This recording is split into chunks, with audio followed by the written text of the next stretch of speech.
An balima kunnafoni cakɛlaw bɔlɔlɔ matrafabaw n'o ye internet ye aw ni ɲantuma aw bisimila maliweb.net ka don kibaru kɛnɛ kan. Sira kolen ni sira jɛlen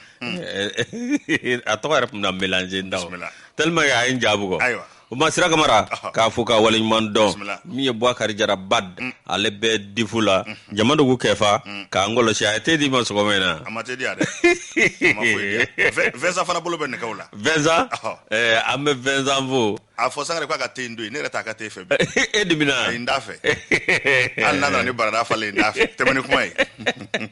Gade Awa Keita bisimila ale bɛ ka Awa ka dɔ réception na ka foli lase Mamadu Ndaw ma le directeur Zakari Fomba k'a fɔ ka waleɲuman dɔn ko Segu cɛbolo olu bɛ Segu musobolo ka Segu cɛbolo bisimila o ka représentant min bɛ Bamakɔ yan kana tariku yɛlɛma ayi wa ne ye min mɛn alimami b'a da géographie la ni baji bɛ boli a fɔ ko rive gauche ni rive droite o kɔrɔ ye baji bɛ taa fan min fɛ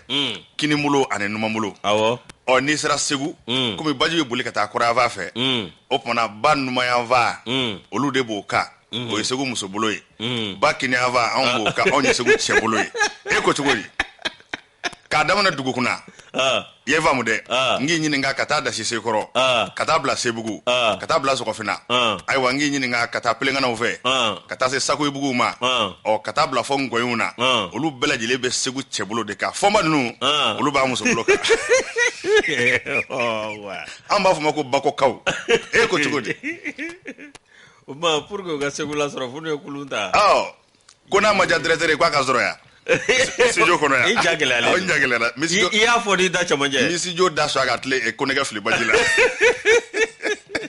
Ala k'an kunna diya amina Ala ka sababu ɲuman d'an ma tɔɔrɔ si t'i yɛrɛ la kɔni tɔɔrɔ tɛ Isu n b'i yɛrɛ fo k'i waleɲuman dɔn waati a sɛbɛkɔrɔ bɔlen bɛ gafe dun a bɔn bɛ k'a caya anw dun ka baara ye ni k'a ta k'a bayɛlɛma bamanankan la ayiwa lemanaw bɛ se k'a faamu cogo min Yusu n'a ma ɲɛ ko an sigira ka lemanaw fo minnu b'an ka baara ta k'a mɔnɔbɔ an baarakɛɲɔgɔn arajow an t'i ɲinɛ u kɔ Mali fa bɛɛ fɛ an bɛ MC Jara fo yan fɔ arajo Gɛɲɛka la i k'a dɔn ayiwa Fanakaw fɛ yen ani arajo fɛn fɛn bɛ a mɔnɔbɔ an b'u bɛɛ fo Yusu sɛbɛn bɔn bɛ k'a caya e yɛrɛ bolokɔrɔla fan bɛɛ o tumana Murankɛ bɛ fɔlɔ minɛ wa a minɛ n y'a di ma n ye yamaruya di ma Murankɛ o ma Murankɛ n'i y'a di yan n b'a minɛ Yusu ɲɔana ye kuma dɔnnaw ko ten k'o bɛ ko caman k'u maa la an bɛ sɛbɛn da sɛbɛn min n'an ka ma ko Mali Flash Mali Flash an bɛ binakun min na bi o ye Mali a ka kuranko ye ko fɛn min ye kurantigɛ ye e ko sɔnni an tɛna ɲinɛ a bɛɛ lajɛlen kɔ de ye k'a sababuya kɛ fɛn min ye ministre Lamini Seru Tarawele ale ka wulikajɔ a n'a ka hakilija min kɔni b'a to malidenw bɛ se ka lafiya cogo min na i k'a dɔn kuranko la Yusu Tarawele n'i y'a lajɛ alamisa tɛmɛnen fɛn min ye ministre Lamini Seru Tarawele ye ka fara énergie a ma ɲɛmaa kan n'o bɛ Umaru Jara ko fɔ u wulila ni ka se Sirakɔrɔ énergie la taakun kun tɛ dɔwɛrɛ ye min kɔni ye groupe belebeleba 4 o de bisimilara min kɔni bɛna kɛ sababu ye ka kuranko yɛrɛ ka nɔgɔyaba don a la kosɛbɛ sabu ka d'a kan ministre Lamini Seru Tarawele kab'a nana i ka dɔn ministre in na a kɔni y'a ɲini de ye fɛn min kɔni ye ayiwa malidenw ye u bɛ se ka lafiya kuranko la cogo min na n'i dun ko malidenw ka lafiya n'i ma fɛɛrɛ kologɛlɛnw sigi sen kan n'i ma minɛn ɲini ka di baarakɛlaw ma a ko a bɛ gɛlɛya kosɛbɛ ministre na don ani bi cɛ a bɛ k'o baaraw de waleya dɔɔni a da fɛ n'i y'a lajɛ sigidalamaw sigi mɛ ka min kɔnɔ k'o kun ye nin ye ministre Lamini Seru Tarawele a don kama n y'a fɔ ani Umaru Jara ayiwa énergie du Mali a ma ɲɛma fɛn min kɔni ye groupe belebeleba 4 u y'o bisimila groupe belebeleba 8 de kan ka na a kun y'o layidu de 4 nana ka ban u y'o bisimila Sirakɔrɔ i k'a dɔn Megetan na fɛn min ye énergie a dagayɔrɔ belebeleba o min bɛ yen a ko n'i y'a lajɛ ninnu bɛna kɛ sababu ye Yusu i tulo ɲɛgɛlɛ jɔ kosɛbɛ fɛn min ye courant a hakɛ 100 kilowatts a de bɛn'o yaara ka di an ma o 100 kilowatts min filɛ nin ye o bɛna kɛ sababu ye i ka dɔn ni ka nɔgɔya ba dɔ k'o la i y'a dɔn an ni Côte d'Ivoire an t'olu kala siri mɛ ɲɔgɔn na kuranko la olu b'an sɛbɛkɔrɔ dɛmɛ nka ni maa min bɛ dɔ d'i ma ni gɛlɛya ye o yɛrɛ sɔrɔ a bɛ kɛ baara ye walasa an yɛrɛw ka se k'an ka yɛrɛma hɔrɔnya sɔrɔ i ka dɔn kuranko la nin bɛna kɛ sababu ye k'o nɔgɔya kosɛbɛ an ni maa minnu t'olu kala siri mɛ ɲɔgɔn na ni o ta ɲɛnabɔra o fana bɛna dɔ fara ko kan n'o fana ma ɲɛnabɔ ayiwa fɛn min kɔni an ka yɛrɛma hɔrɔnya o bɛ an bolo fɛn min ye o baaraw ye Kolowari tun bɛ kuran di an ma nka waati tɛmɛnenw na gɛlɛya misɛnnin ye olu fana sɔrɔ ayi o yɔrɔ kɔni o digirana kosɛbɛ funtɛni waati la o kumana an yɛrɛw ka fɛn bɛɛ lajɛlen kɛ an k'an yɛrɛma hɔrɔnya sɔrɔ ɔ ni dɔwɛrɛ nana fara kan ka bɔ yɔrɔ wɛrɛ o bɛɛ lajɛlen fana o b'a ko ja ka taa fɛ ni dun y'a lajɛ ko nin bɛna fisaya kosɛbɛ nin bɛna kɛ jigiyabaden i ka dɔn malidenw ma nin bɛna fɛn min ye énergie directeur fana k'a sɛbɛkɔrɔ lafiya a n'a ka baarakɛlaw bɛɛ sabu ka d'a kan ni minɛn ɲuman bɛ baarakɛlaw bolo ɔ ni ɲɛmaa ɲuman kɔni bɛ kɔmɔw diyagoya don olu k'u jɔ o kɔfɛ o fana n'i y'a lajɛ fɛn min kɔni ye nin groupe belebeleba 4 ye a bisimilala nin ye machine belebelebaw ye minnu kɔni bɛ kuran cari ka taa fa bɛɛ lajɛlen fɛ fɛn min ye ministre ye Lamini Seydou Tarawele a kɔni y'a jira k'a fɔ dɔwɛrɛ tɛ fɛn min Furanjɛla fanga maa ɲɛmaw olu hamina ko tɛ dɔwɛrɛ ye sigidalamaw bɛ se ka lafiya cogo min jango kuranko ta fa fɛ a ko nin groupe ba 4 min filɛ nin ye a tɛ danni ma dɛ segin de don i k'a dɔn dɔgɔkun nataw la a tɔ bɛɛ lajɛlen o kɔni bɛna fara ɲɔgɔn kan min kɔni b'a to maanifinw olu bɛ se ka lafiya o fana ko groupe ninnu k'u nana u na waati la sigi kɛ kun bɛ ka nin kɔnɔ sabu mɔgɔw sɛbɛkɔrɔ sɛgɛnna jango ni funtɛni maa don a ko a tɛna mɛn bilen baaraba n'i fana y'a daminɛ a nɔ b'i ye i ka dɔn ni waati tɛmɛna o fana ko san nataw kɔnɔna ani kalo nataw la fɛn min kɔni ye kuranko ye nɔgɔyaba o bɛna don a la an fɛ yan kosɛbɛ sabu funtɛni maa bɔ ka ban a kuranko a bɛ juguya fɛn min ye ministre ye Lamini Seydou Tarawele i ka dɔn a yɛrɛ ka wuli ka taa nin kɛnɛ in kan k'a jara maa caman ye kosɛbɛ fɛn min ye nin groupe belebeleba 4 ye k'a bɛna kɛ sababu ye ka maaw sɛbɛkɔrɔ dɛmɛ kosɛbɛ ka maaw sɛbɛkɔrɔ lafiya jango sigidalamaw ayiwa 100 kilowati o y'an ka taa ye koyi o y'an ka taa yɛrɛ 100 kilowati min kɛra yɛrɛ an tɛna dɔ bɔ interconnection na n ko kabako don ayi min ka gɛlɛ hali n'an bɛ to interconnection na i yɛrɛ k'i ka yɛrɛma hɔrɔnya ta ni balan donna o la don min i tɛna lafiya ni balan ma don a la yɛrɛ dɔ tɛna fara dɔ kan o bana Yusu kuma laban na fɛn kɔni ministre ye a fana ye laɲini kɛ k'a jira énergie maa ɲɛmaaw la ka fɛn bɛɛ lajɛlen kɔni kɛ minɛn minnu filɛ nin ye a ka se ka minɛ ka ɲɛ wa ni fana ye ko in lajɛ a ministre hakili ka di a tala ka mun kɛ fɛn min ye ni groupe belebeleba ninnu ye soba minnu b'u dilan diɲɛ kɔnɔ n'o ye constructeurs ye ka tila ka Mali énergie baarakɛlaw ta ka taa formation kɛ fɔ maison yɛrɛ la ka machine ninnu minɛ cogo dɔn u bɛ formation na dɔw tilala ka ban o bana n'i ye nin ko in lajɛ sabu n'i m'o fana kɛ ale bɛ yɛrɛma hɔrɔnya tɛ sɔrɔ o ayi o tɛ sɔrɔ dɛ n'a minɛn tiɲɛna jɔnni b'a dilan f'i ka taa maa wɛrɛw de ta ko de bɛ yen o baara minnu fana bɛ sen na o bɛna kɛ sababu ye an ko ma ko maintenance ka se k'o baaraw bɛɛ lajɛlen fana ayiwa ni k'o don bɛrɛ la a ko nin groupe ba 4 min nanen filɛ nin ye sira kɔrɔ ayiwa énergie la k'a bɛna kɛ sababu ye ka mɔgɔw sɛbɛkɔrɔ lafiya groupe ba 8 de don 4 nana ko duwaku nataw la a tɔ 4 o bɛna fara kan o kumana fɛn min kɔni ye san wɛrɛ ye ayiwa funtɛni ko bɛɛ lajɛlen lafiyara sabu bɛɛ bɛna kuran nɔgɔma sɔrɔ i yɛrɛ kɔrɔ Yusu nin kun ye sɛbɛn ye an y'a salo ka bɔ Mali flash la a ɲana nka u ka kuratɔgɔ fana lajɛ ka bere d'a kun dɔɔni a ko ten u k'a bɛna o fana n k'a ye yamara di orange fana ma o bɛ ka kuran dilan awɔ Amadu Jaje Sangare ale fana kɛn bɛ ka min kɛ ɲama min bɛ cɛ dɛ k'o ɲama k'u bɛ taa yɔrɔ dɔ jɔ k'o kɛ usine ye Sanakɔrɔba tɛ de ɲama bɛ kuran di an ma ko ministre y'o ko de yuguba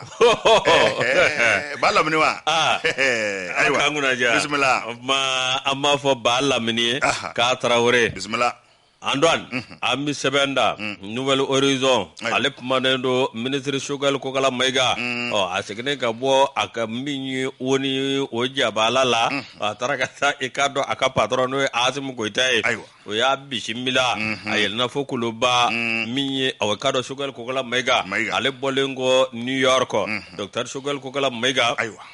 k'a taara k'a dɔn a bɔlen aéroport la a y'i ɲɛsin yɔrɔ jumɛn o ye a ka patron fɛ yen n'o ye Asimu Goyita a bɛ kɛ ten o a bɛ kɛ ten de o Sori Ibrahim Diallo Burankɛ Yusu an ka sɛbɛn kalan sa kana Soroko kuma fɔ n ye sɔgɔmada in na n taara n bɛ Sori fura f'i ye n'an tilala n b'a f'i ye n de sa de an ka taa Sori Ibrahim Diallo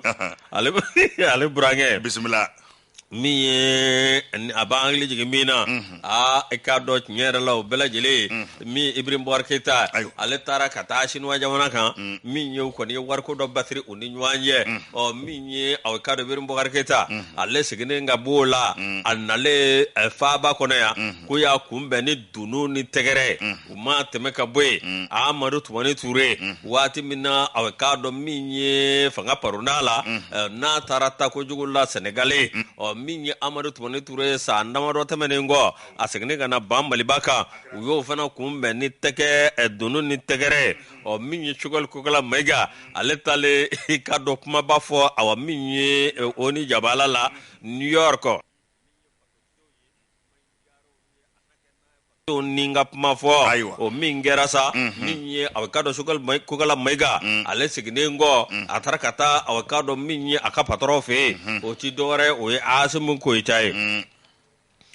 Choguel Kokala Mayiga k'a ye kuma min fɔ ye a ka dɔ a y'a jira k'a fɔ an kɔni Faransi bɛ k'i banna ka waati min na an bɛ sanfɛ min ye an jigicogo bɛ k'an kamana gan o ma tɛmɛ ka bɔ yen min ye a kumana ministre ma o ka taabolo kan n'o bɛ se ka yɛlɛma a ka dɔ ka kɛ awa min ye kɛlɛkɛla ye ko n'o tɛ ko tancogo la min ye don o don maaw kɔni bɛ sa don o don maaw bɛ fa dɔw kɔni bɛ a bɛ maa miliyɔn caman bɔ olu yɛrɛ fana kɛn bɛ ka dugu bila Andon a y'o kuma min fɔ min ye a ka dɔ ani jamana politiko ko ɲɛ min ye a ka dɔ Choguel Kokala Mayiga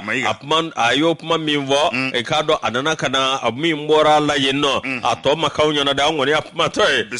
min bɔra la yen a nana ka n'o ɲɛfɔ Asimu Koyita ɲɛna tati bɛɛ fana tɛ fɔ maaw ye koyi fanga yɛrɛ y'o ye o a banna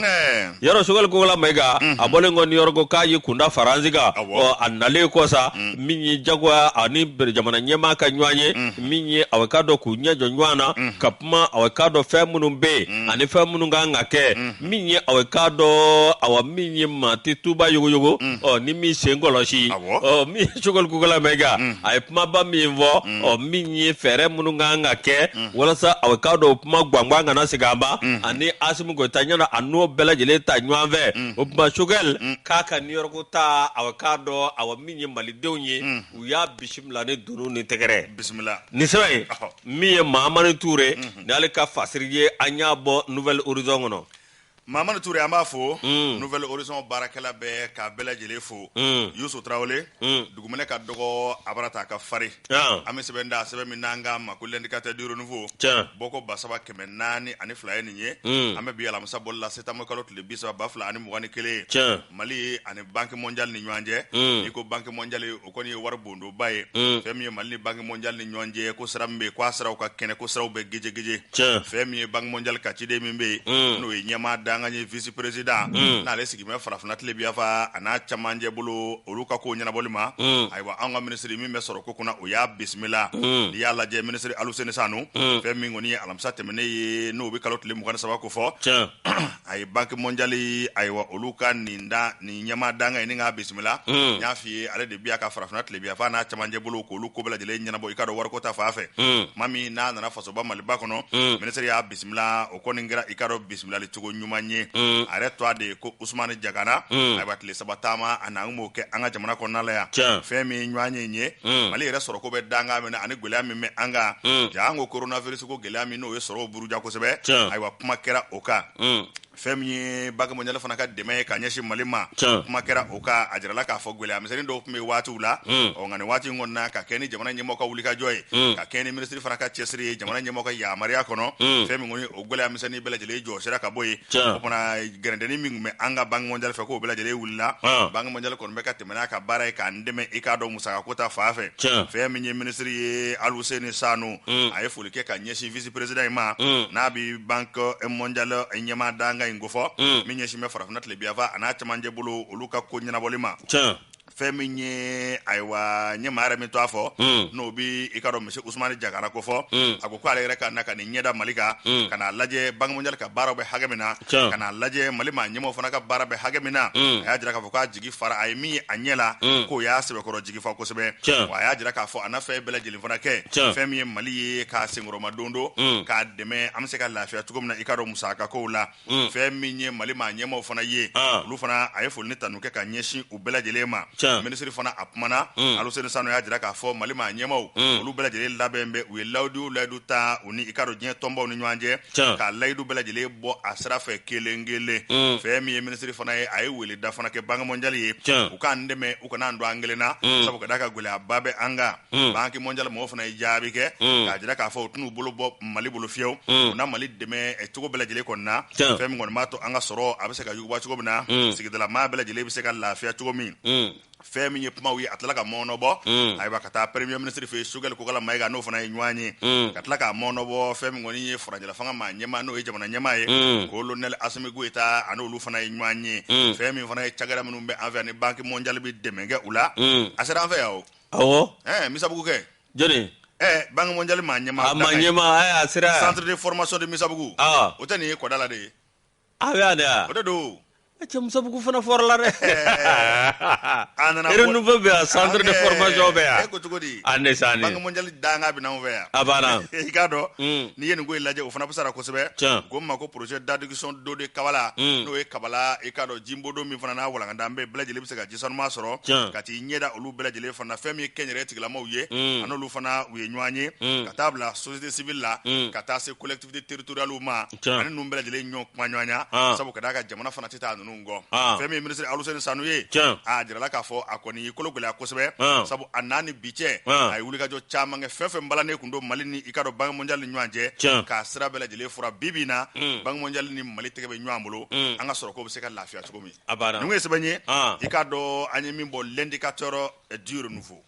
ni ministre min filɛ nin a politicien tɔ a tɛ politique dɔn olu kɔni ta ye wari jate ni bɔri baara ye bɛndeya ani bangebaw a ye baara k'olu la ka na kosɛbɛ yarɔ kɔsa in na ko a ye ministre ka logement bɛ yɔrɔ min na a yɔrɔ dɔw bɛ a dɔw jɔra kabini 1930 1905 a yɔrɔ dɔw bɛ olu cɛncɛnnen sokɔrɔbaw a ye rénovation dɔ k'o la yarɔ baarakɛla dɔ bɛ yen yarɔ ale kɔni kabini Ala y'a da k'a fɔ e tɛ baara kɛ ka ɲɛ i b'a kɛ ni ŋanamu ni ŋanamu ye a bɛ gwɛn dɛ kuma banna o a bɛ gwɛn yarɔ a na kɛ ka baarakɛla dɔ gwɛn wari baarakɛla yɛrɛ ka kuma man ca so min o yɔrɔ min so min rénovation bɛnna 25 millions ma ni tubabu so ninnu ni logement ninnu o taara gosi nangaraba kumaw la ko o yo gosi fo 100 millions ministre bɔra n'a prévu bɛɛ k'a da a banna Ala k'an kunnaja Yusu wari yɛrɛ baara ni kuma ti ɲɛ o ani kuma ti ɲɛ dɛ tɛmɛ ni baara yɛrɛ a banna ani kuma caman ti ɲɛ ma Aluseni Sanu an b'a fo ministre an b'a fo k'a waleɲuman dɔn min ye an ka sɛbɛn da sɛbɛn min n'an b'a ta o ti dɔwɛrɛ o ye le véridique tiɲɛtigi armée nationale les efforts de renforcement se poursuivent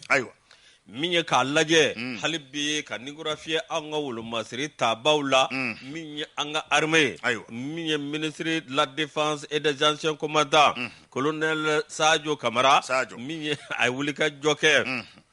état-major général des armées min ye hélicoptère 2 marque minnu bɛ yen n'o ye Rishi marque ye a y'o san ka na Mali ka wari la k'a fɔ an ma ɲini maa wɛrɛ fɛ dɛ no politique ye diɲɛ tiɲɛ bisimila Antoine min ye a ka dɔn an ka ministre n'o ye Sadio Kamara ye ni hakili b'a la an ka hélicoptère dɔ bɛ yen o bloquelen don a ka dɔn Faransi ani États-Unis min ye Mali a wale bɛɛ lajɛlen sara nin kun ti dɔwɛrɛ i ka dɔn tiɲɛ yɛrɛ la avion minnu don min ye a ka dɔn a bɛ komi dugumasiraw fɛ banbanci ninnu kɔni bɛ to ka minnu don yɔrɔ la ni hélico bɛ kɛ sababu ye k'a dɔn a min ye ka wolomasiri tabaw ta ni ka t'u co ka sɔrɔ u ma tɛmɛ dugumasira fɛ o avion min dilanna dɛ min ye l'américain ani ka Faransi ka jɛɲɔgɔn juguya kɔnɔ olu de filɛ ne ka avion ninnu bloqué o bana an bɔra fan wɛrɛ fɛ ka dɔ ɲini sa ko anw bɛ ka denmisɛnninw ka marifa di denmisɛnninw ma enfant soldat k'an b'o k'o kɛ minnu nana ni banbanciya ye olu ɲangi denmisɛnnin b'olu la u ka bɔ hakili ma bisimila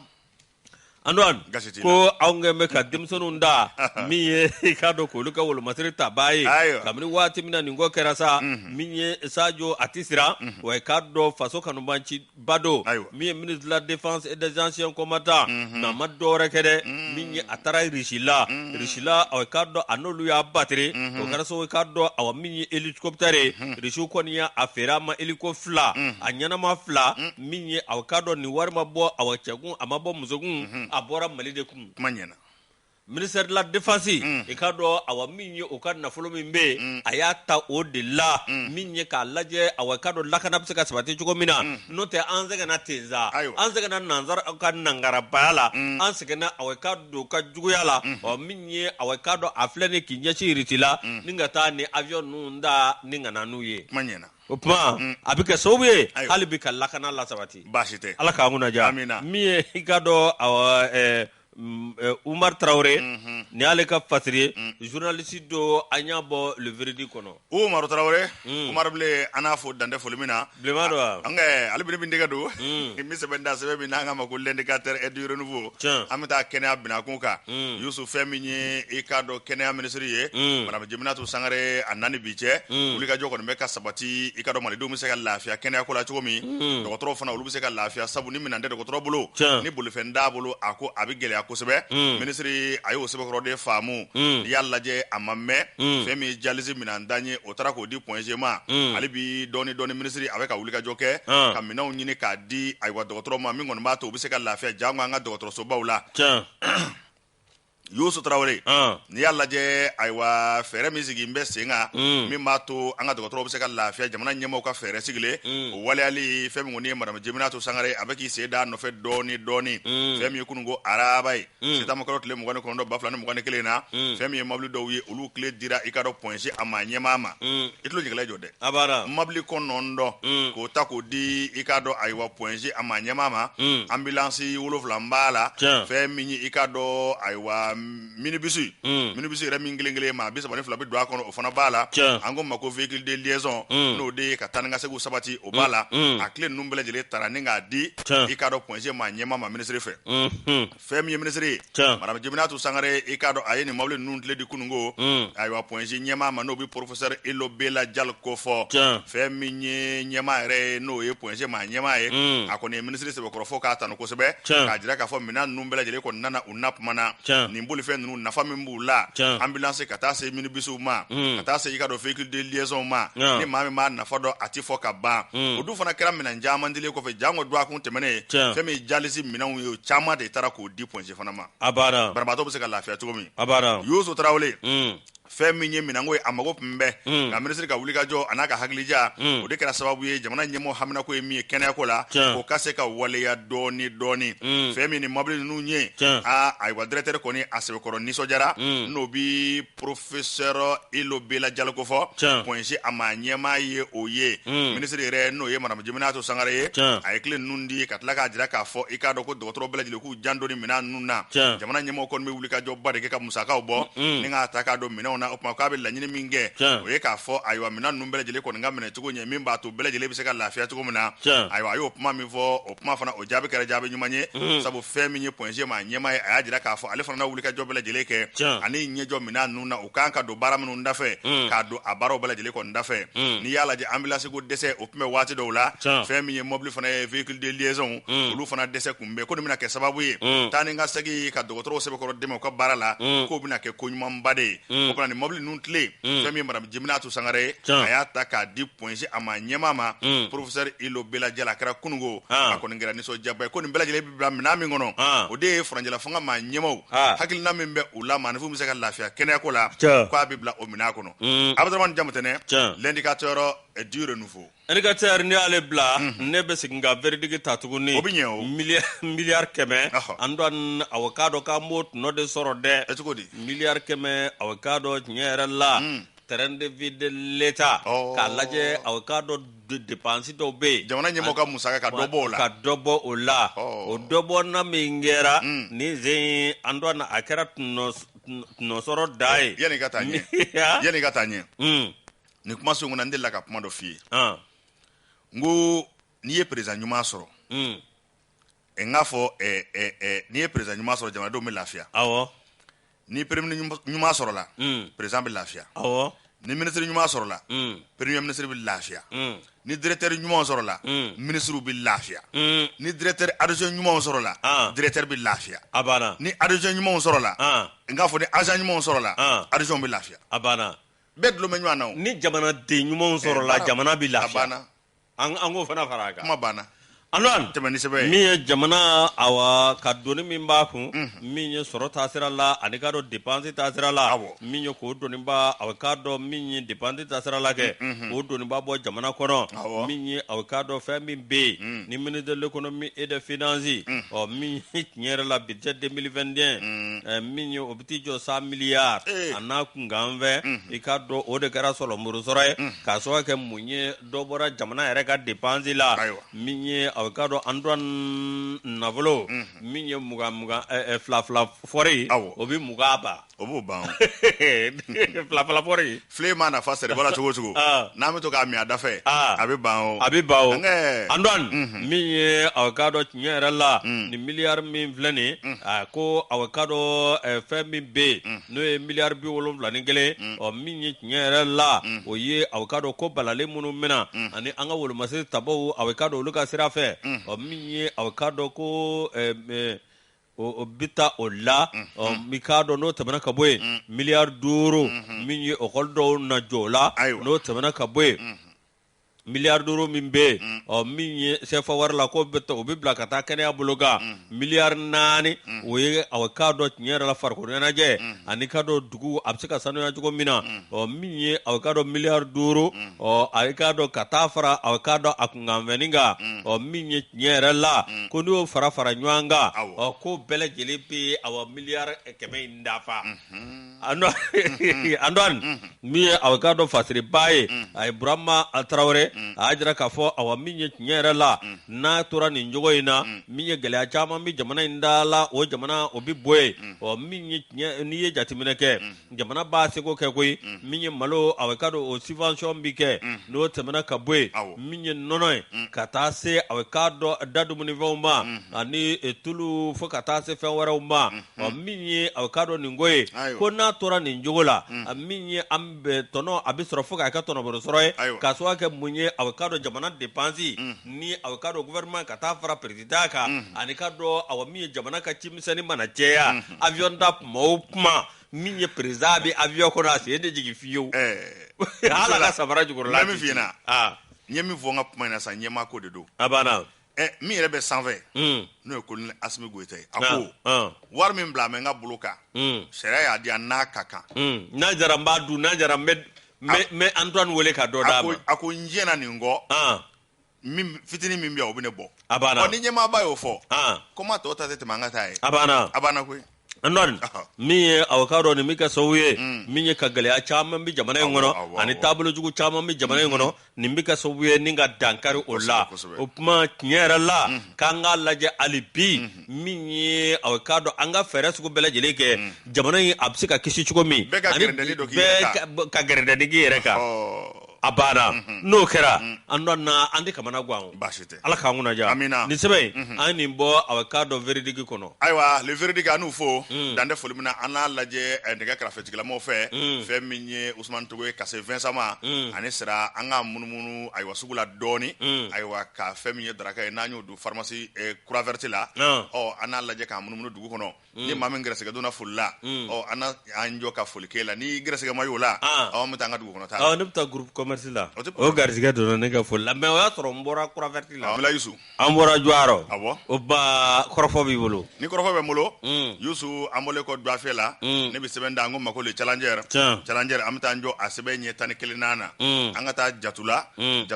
ko gɛlɛya ye maa dɔw sɔrɔ gɛlɛya ye maa minnu sɔrɔ u y'a jira k'a fɔ o ma nin ko ye faamu fɛn min ye garde dɔ ye n'a bɛ finitigila ka ko fɔ k'a kɔni ye wale dɔ kɛ wale min a kɛra maa minnu na k'u ma se ka wale in faamu fiyewu tarata septembre kalo tile 21 2021 fɛn min ye maa dɔ bɛ yen ko Bakari Jalo dugukolo dɔ b'a bolo a bɛ k'a jɔ dɔɔni a ka maçon a n'a ka ouvrier maa min na u b'a la k'a ka yɔrɔ jɔ k'a ka dugukolo numéro ye numéro 379 ayiwa bar 104 a bɛ Jatula maa min a ka maçon ayiwa ni o bɛ ka yɔrɔ jɔ a n'a ka ouvrier ko fɛn min ye garde dɔ ye garde in kɔni sinna ka nati ka n'a ka maçon ni ayiwa ouvrier jɔlen sɔrɔ ka menottes d'u tɛgɛ la ka tila ka marifa dasi sanfɛ ikado ka mo nyame ka do nyana sommation aywa fasiri ke baye mu fo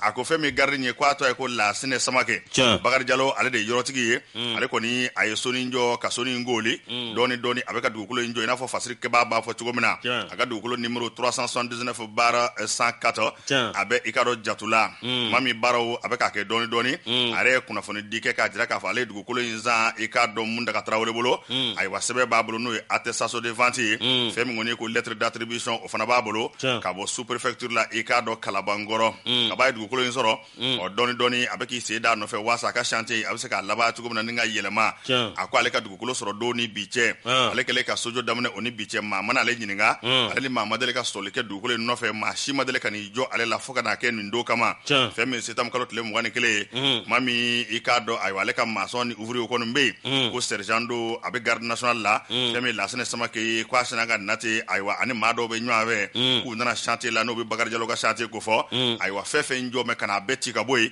o soni mbe ko lu fana beti ka boy femi ngoni nye amanyi ngal wereke ma amunu ngoni mbe asinaga menoto kar utegala o yoroni ngele aywa ninga marfa ko ninga safade kriu femi ngoni jama nyamena marfa kunga mana boni wati nuna e adoka fo matijo femi ngoni kuna fondila mami sebene ke no Idrissa Traoré ale ajira ka fale wulla ka se Bakari Jallow re maninga nyininga ko Bakari Jallow re ko kale dabali bana ata da bin ngo bla mlami ngono aya ko femi sergent elasene samage kwa ninge kumna le re ko nda don ko alibi alibala ki yere nyininga ngoi asira ka ke ketugo mina nga ya ajira ka fo kambe ikado aywa sere jamana kono ko ale kono wulla ninga ta tribunal commune wornana kata nyefoli ke ikado procureur ye o kuye kuna fon mun ngono soro kuna fon dibaka pumana ko ye ka fo ko ma nani ko ni olu menana ko olu datuku kaba ayo ko segasel tobe sena sabu garde nyere ka ko aywa yaro foni tigi no ka ko binyana bo kiriko bina ko ka fo aka nyemaw aywa olu de ka sega yamari odi wal man nyemaw sebe ngodo ko mi nyana bo save so la folo aywa yene ale ka ko belajile ko nganyana bo Bakari Jallow ko ni ajira ka fo wala mi na kele fleni nye ale ta do wala ngira ko mina wa ale shini ale bala ki yere nyinga ni ngoi ngira ketugo mina femi ngoni Bakari Jallow ako pamawra ta ale fe ko ale be jamana sharia ko o pona ko ale ko ma fe ka family de ke ni ngoi ngira kada kumi ngale re kasega kundo sabu foga na bla bila ale taro ngira kumina o pona ko tribunal mo olu mana bla damina ale be olu no fe ngani ngale kilemba ale bolo ngira kungo kuna kwa ta kundo lisa togola anya bo le challenger ni ale bla ne bi sebenda no sireni awakado ko nyere la ko ni awo minye nyela deja marodisba ningo min kera ye ay ma chaman gwa ikamana ay ma chaman bla kele na pumala ay ma chaman bla awakado no lu koni olu kata ko nunche uyo blodo nyela ningo nyebo bo akara dabali bango ye minye commissaire koro min be ni alebe dejam arrondissement na Bamako Mariam Dumbia a ikado ko uya lemine katana e ka ena ikado amenele ti dore minye awakado dossier do be accident de circulation do kera minyo kera kasara baye anga wolu masri tabado ma no ikado police doye o polisi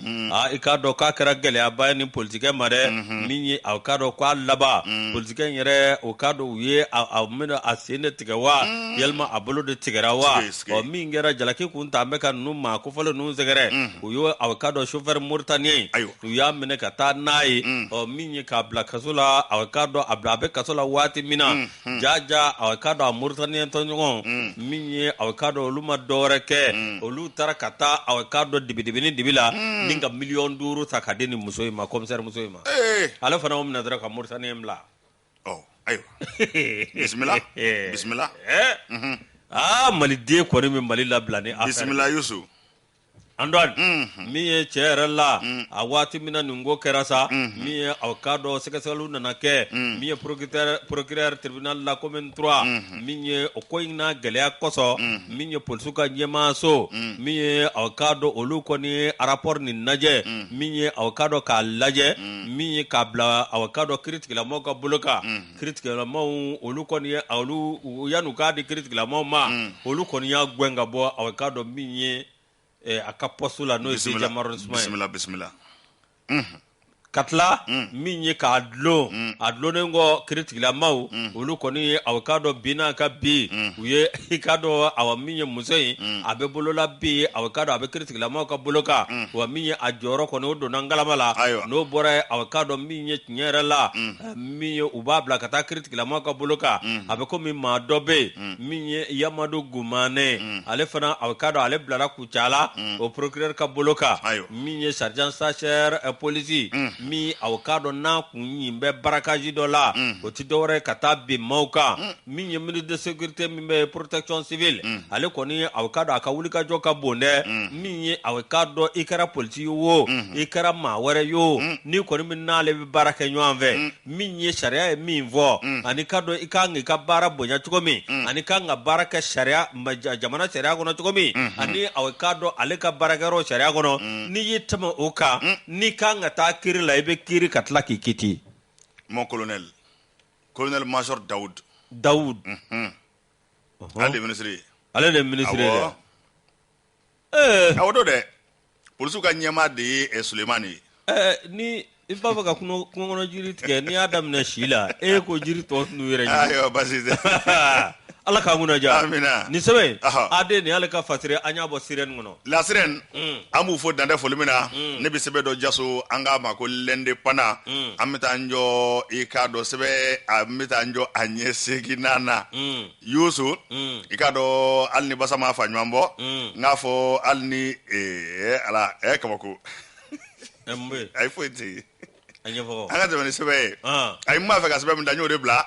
ay waka doreta ana le feinda lende pana inda lende pana nyese gina amita njoy ikado oti dore ko fo feminye sugublo mbado obina ke ikado Dubai anga mako Dubai Expo ikado 2020 fo kunte dore ay wa kumbulo dara amena nga covid-19 ko de nana do ala o pana to ko kle turala bina fo bolonda min de mena nyina fo 2020 to ko turala sa erodo wa jumene do fenge erodo nako Expo 2020 ikaro to ko indora la sabu kadaka ayo ako bela jele kun labana yen nga coronavirus ko na ne ikaro to ko ngon ndora la o nga femi ngoni coronavirus ko no ka do ala ko sugu blom bay abna sigi senga no exposition bay abna fo ni ngoni ni ijwa fie bele abna ke Dubai o jamana bela jele ko mita jamana kemem ni bi ko ndo ni fla lu bela jele kan ka ye akenaka mali fana mato ko on nga sego na nga dongo ananga fere femi numbia ani mamu numbia no hagli sebe ko jome no bi fen jamandla on vona nga yoro fana bi kay nga sugo gwa bi kay kata laje nanga mako pavillon ay wa femi jema ye an fana ka sego nanga dongo kato jira jango fere fena o ni femi ni dal femi no me envers o pana ministre fana amatoko ministre mi nanye shimbe anga jago ko kata se izuni ko ma femi o ministre ye Mohamed Ould Mahmoudo aywa are kuna fondike ka nyefoli chamange femi utukalo are wula kata Dubai kata ko bela jeli laje ko be danga mina o femi ngoni ni wati nyerela ikaro kabisita mukalo tule muka anesegi are be Dubai kata ko labe wasa on jose bisega ngolo fay to mi ko sebe ni yalla je sugbulo nyerabna daile o ko tobro kalo tule folo e ko teshine de o ko kalo tule folo kata se mars kalo tule bisa wan kelema ni sugbulo bele bay mina aywa daile amina ke nyongbe bay jamana kemni bi kono doni flarem na ye akeneka bela jele ko mitani ka jago fe unye anika jamana ikado abi bara minunge ikado soro atabolo fe mingon mbato ayo bara nyonyo obise ka soro tugomina na azara ko mako partenariat onyuma obise ka soro tugomi on fana ka fere fe chama obise ka jira jema na tugomina wasa chama fara anga soro fana ka ministre ko ni ana baraka nyome wuli ka jola fa bela jele ko ne fe min mbato ayo ni ngoban ayo malise mise ka doala tugomina amise ka nafa basoro ala tugomi yusu sanwo sane zugublo abisigi senga nu kama aywa jegulu ma sigi senga ode ye ikado ngi nyininga aywa femi nye exposition universelle awa ode do abana opona ni yalla je aywa chamangera malise nuna ola sabu shina o fi Shanghai ko dugudo be ko Shanghai san 2010 akere no enseignera ola san 2015 Mila Italie ko fi enseignera ola Aichi Japon ko fi san 2005 enseignera ola Hanovre Allemagne san 2000 enseignera ola fe mi ngoni ni ikaro Expo 2020 mi fleni ni aywa ni abina ke Dubai shinera abi damane tabla mars kalot le bisa wan kelela fe mi ngoni Mali fana semina donna ministre ko be wulika radio bɛɛ lajɛlen la fɛn b'a to an ka jagokɛlaw ani senkɔrɔw bɛɛ lajɛlen bɛ se ka ye nin kɛnɛ kan fɛn min chambre de commerce d'industrie du Mali n'a bɛ jagokɛlaw ka ɲɛmaaya so ko fɔ o ɲɛmaa o fana bɛ wuli ka jɔ la a n'a ye wele da kɛ jagokɛlaw bɛɛ lajɛlen ko bɛɛ k'i sen don nin ko in na nin sugubulonba in an bɛ se ka nin jɔnjɔ ta cogo min na nin sugubulonba in diɲɛmaa k'a dɔn fana ko feerefɛnw bɛ an fɛ yan ko fɛn bɛ anw fana fɛ yan i k'a dɔn diɲɛ yɛrɛ jago fana na ayiwa an de kɔma ye ayiwa k'o fana ka se ka dɔn o bɛ sɔrɔ n'a ɲɔgɔnna sugubaw fɛ o fana fɛn min Dubai Expo 2020 a baaraw bɛ daminɛ sini ka taa bila mars kalo tile 31 la minisiri kɔni bɛ ka fɛn bɛɛ lajɛlen kɔni kɛ an bɛ se ka kunnawoloba sɔrɔ nin kɛnɛ in kan cogo min na Mohamed Ould Mahamudu nin kun ye sɛbɛn ye an y'a bɔ l'indépendant kɔ Masire Jɔpo ale ka sɛbɛn ye nin ye anon awa kado min ye sira min be n'a bɛ taa Bangɔni na Jalakɔrɔji Safo fo ka taa se Nɔnzɔnbugu ma ni bɔrɔ la i ka dɔn a sira bɛ taa Senegali a sira bɛ taa Mauritanie min ye nin siraba ye awa kado tiɲɛ yɛrɛ la ni dusuma kasi bɛ nin ma kofɔlen ninnu na bi Bangɔni Jalakɔrɔji Safo Nɔnzɔnbugu o ti dɔwɛrɛ awa kado ka siraba olu kɔni bɛ kulela don o don o siraba in ka dilan an dɔ de ni hakili b'a la Amadu Tumani Ture awa kado ale wuli ka jɔ kɛ min ya kalika kun don k'a na nin sira in dagoye min ya a ma mɛn awa kado fanga ja sɔrɔ Amadu la nka min ye Ibrahim Boubacar Keita nale o fana layidu ta sa 7 min ye Ibrahim Boubacar Keita i ka dɔn ninnu bɛ kulela bi hali bi min ye aw ka dɔn a jɛkulu minnu bɛ yen denmisɛn fara maakɔrɔba kan olu kɛn bɛ ka wuli ka jɔ kɛ bi fo k'a lajɛ aw ka dɔn olu ka sira a bɛ se ka dilan cogo min na n'o tɛ sira in a ka dɔn a kɛn bɛ maafa yɔrɔ ye mɔbiliw bɛ tile aw ka dɔn ka tiɲɛ sira la min ye mɔbiliw bɛ tile ka sira fara mototigiw olu bɛ tile ka bin sira in kan min ye aw ka dɔn tiɲɛ yɛrɛ la olu bɛ wele bila maa jumɛn ma transition maaw u k'a lajɛ ni ka dɛmɛ don olu ma seerew sɔrɔ la minnu y'a jira k'a fɔ ko nin sira in dilanbaliya k'a bɛ kɛ sababu ye k'a dɔn awɔ min ye ka dangari awɔ min ye sigida maaw a da bɛ tɛmɛ yɔrɔ yɔrɔ fɛ olu ka sɔrɔ la min ye tiɲɛ yɛrɛ la maa dɔ bɛ yen n'o bɛ transfert d'argent kɛ awɔ k'a dɔn min ye yɔrɔ Safo o mairie kɛrɛfɛ n'o ye Napo ye o kɔni y'a jira k'a fɔ nin sira min filɛ ko nin sira in ko awɔ k'a dɔn sira min don a bɛ bɔ ka taa awɔ jamana 2 la ko jamana saba Senegal Mauritanie wana jara bi bɔ ni Laginɛ fana sira fɛ anon ko sira min filɛ nin ko sɔrɔ sira don koyi min ye aw ka dɔn tiɲɛ yɛrɛ la ko tile kɔnɔ aw ka dɔn mobili min bɛ tɛmɛ camion min bɛ tɛmɛ k'o de ka ca k'o b'a jira k'a fɔ ko nin sira ye k'a jɔyɔrɔ ka bon koyi Madame Dramé Fanta Maïga ale fana aw ka dɔn min ye tiɲɛ yɛrɛ la ale sigibaa ka saki kan min falen don kɔngɔnburu la ɲɛ dɔn ala ni gɛlɛya fɛ a ma sira sɔrɔ k'ale kɔni bɛ ka wo in baden fɔ k'a lajɛ ni sira in ma dilan a ko a laban aw ka dɔn ko olu kɔni na dugu in bila dɛ olu na sira ninnu bila olu n'u sigiyɔrɔ bila ala k'an kunna ja ni siraba dilanko fɔra a bɛ hakili jigin Mamadu Nama Keita la non n'ale siraba fɛn fɔ siraba ko la farafinna parmi les 5 ingénieurs les plus puissants siraba dilan na Mamadu Nama Keita b'a la bisimila an k'a fɔ nin kɛnɛ in kan ayiwa Yusu i ka dɔn k'i yɛrɛ fɔ k'i waleɲuman dɔn a bɛ n'a fɔ sɛbɛn ko a nɔgɔyamɛ sa nka yanni an ka bɔ kunnafoni damadɔ bɛ yan an n'o da lemanaw tulo kan nin ye den tunu ko sɛbɛn ye ayiwa maa min don npogotigi fitinin don u k'a ma ko Fatumata n'a bɛ wele ko Kona k'a tununa kabi kunungo septembre kalo tile 29 a kɛra Kalabankura ACI la ayiwa ani Febek Manje u b'a fɔ yɔrɔ ma ko Waraba 3 o kɛrɛfɛla la a kɔni tununa n y'a dɔn k'a fɔ maa minnu bɛ k'an filɛ teli la sisan olu ɲɛ bɛ ja in na ayiwa ko ni maa min kɛra den in lakodɔn fɛn ye walima k'a ye walima ka kibaruya mɛn a kan i ka telefɔni ci 77 75 01 56 walima i ka nɛgɛjuru ci renouveau la 20 80 08 et 08 ayiwa o tɛmɛnen kɔfɛ Yusu nin ye kunnafoni a ka di kosɛbɛ sabu ka da fɛn min match amical Badiyandola 10 i ka dɔn groupe renouveau ani Serifula u b'u kɔ da ɲɔgɔn na sibiri ayiwa octobre kalo tile 2021 16h waati Misabugu ya mɛ Musa fɔ ma minɛ ne bɛ infrɛ minɛ infrɛ bɛ tagli da ɲɛ kabara dun kamara m'o to kaba bolo i b'o to kamara m'o to kaba bolo ne sani Kulubali n bɛ plaisir bila o la ala an kɛ Musa fɔ ma n bɛ dribble fo k'i fɔlɔ moi dribble fo Papu fo i dara ka n'i ta ka taa Papu bɛ kɛ nefu ye Usman Senema dɛ fo kana ta ka taa an ka Papu bɛ kɛ nefu ye Papu jumɛn an ka Papu kɛ ko Papu awɔ plaisir plaisir e ko ande plaisir ke el gaucher joni entraîneur entraîneur wa ne ko ne entraîneur ka adjoint ay joni entraîneur mar suba foma gwene foma défaite kiara quoi foma staff technique azakaru foma gwe foma de entraîneur ne foma ka adjoint foma entraîneur ne de adjoint ne te jouer muna mais défaite ou défaite comme na ka entraîneur non ay josa abura ni stratégie croix de ça na anga no stratégie be fo ya radio la na yo fo serif la mo be somi ni mama be Musa Fomba do servulala ko na jura sini dribbler wafla Foma e plan do bo aya jira na sokomo na ando fo be stratégie tactique nouvelle stratégie abana tactique technique ko tugudi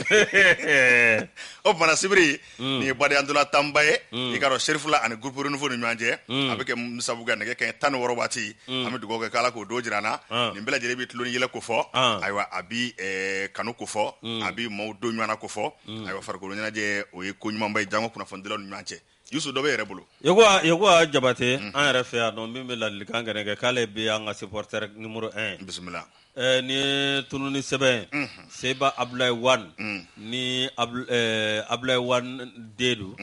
ani Ishamila a shibita santa ani durula o ka bora kabini jumado sokono septembre do tlemga ni nani o ka masigi so alibi o mi bako jigorni cikani jafa kuli o ka yoro la o ni ma mi denyi sa de ngoni abuguna tika fleni o ibsika weleli ke 76 37 58 00 yelma bi weleli ke 73 19 72 63 wani yo ka ku bi ni soja ko sebe aywa mi mamru konda abe ka naje ni zangaina ya kaddu kono yirma jo anaka demba moshike ka foka amenya anga chokoroba anga fokai ka mi kai gouverneur mi awkado Musa Balasumare anga foka wole mando bismillah kati douane Paris Saint-Germain au supporter numéro 1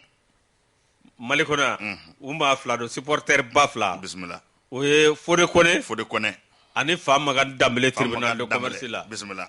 ende sani nous Paris Saint-Germain supporter o aywa bashi ende sani bismillah ko représentant on ya ambu fo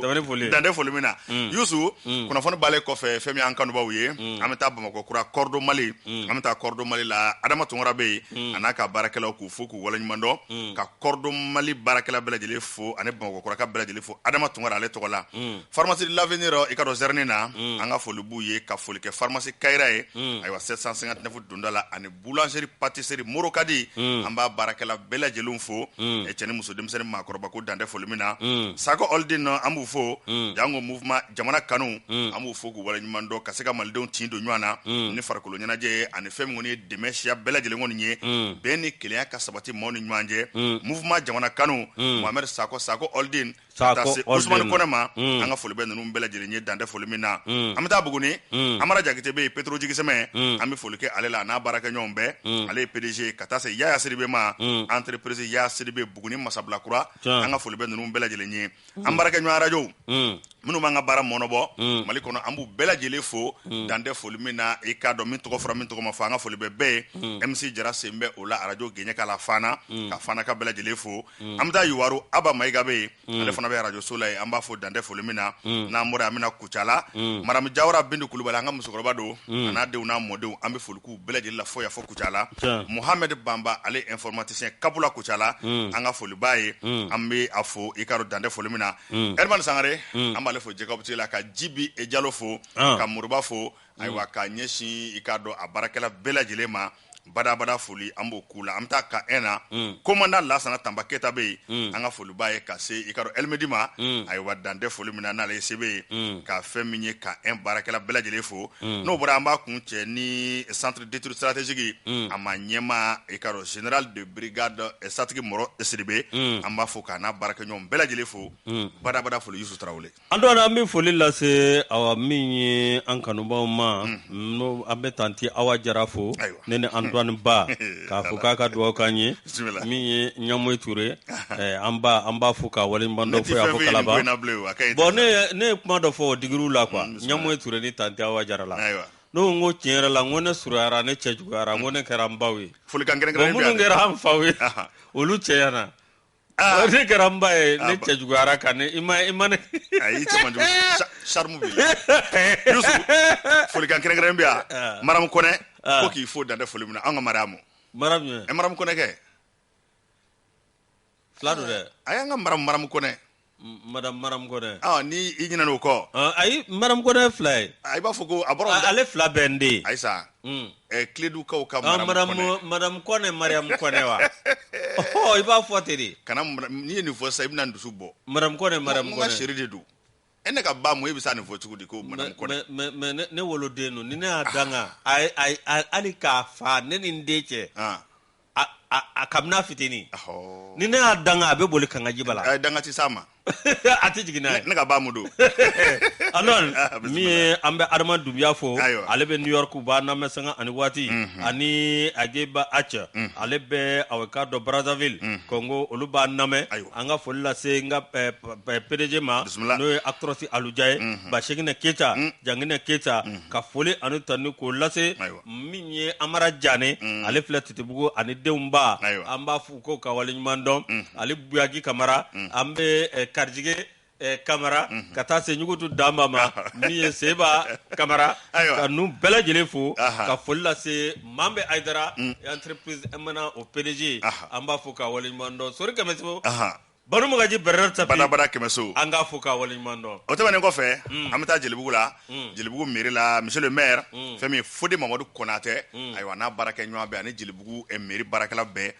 biso ana dongodo kan laje ni wati fana na usigil me television ni ikado radio koro ni nga renouveau ni nga se koro lame Fode Mamadou Konate ana ka barakala be ambu bela jelefo dande folumina wati abeni ka kuru nga anti wuli abadan nama handicap ka coordinateur